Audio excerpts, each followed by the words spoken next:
Hello friend, দেখো আমি ready হয়ে গেছি। আর আমরা এখন কটা বাজে যেন ঘুরতে যাচ্ছি।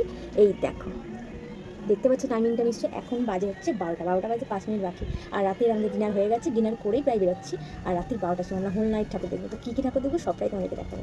তো আমরা ঠাকুর দেখার উদ্দেশ্যে বসে পড়েছি স্কুটিতে। এবার আমরা স্কুটি করে যাচ্ছি ঠাকুর দেখতে। আর আমার বর ছিল পিছনে, আর আমার একটা দেওর, সে চালাচ্ছিল স্কুটি। আর আমার আরেকটা দাদা আছে, সে আর আমার ছেলে আর আমার দিদির মেয়ে, তারা সামনে এগিয়ে যাচ্ছিলো স্কুটি করে।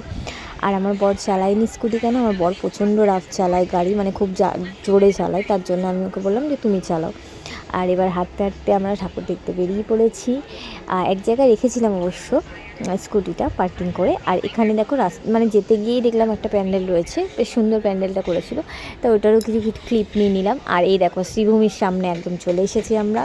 এবার আমরা যাব হচ্ছে শ্রীভূমির ঠাকুর দেখতে।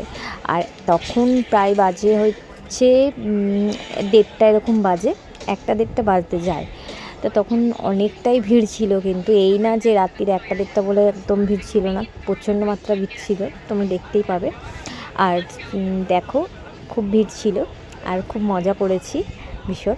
আর এই দেখো আমার ছেলে আর আমার হাজব্যান্ড আমার সাথে সাথে চলছে।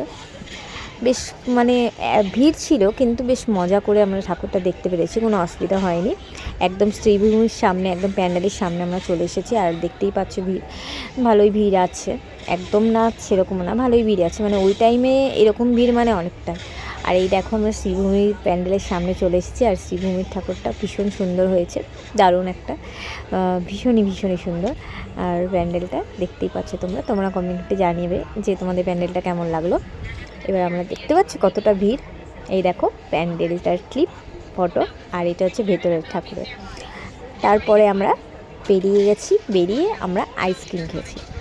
আর আমার হাজব্যান্ড আইসক্রিম খেয়েছে, অন্য আইসক্রিম খেয়েছে, আমরা খেয়েছি কর্নেটো।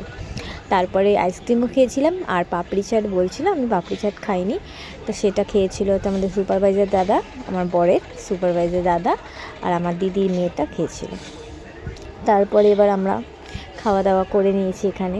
পাচ্ছ এখন পাপড়ি চাট আর আইসক্রিম খাওয়া কমপ্লিট হয়ে গেছে অলরেডি। এবার আমরা নেক্সট ঠাকুর দেখার উদ্দেশ্যে বেরোবো। তো উঠে পড়েছি স্কুটিতে, যাচ্ছি নেক্সট ঠাকুর দেখতে। আবার নেক্সট মিনি ব্লকের জন্য অপেক্ষা করো। টাটা।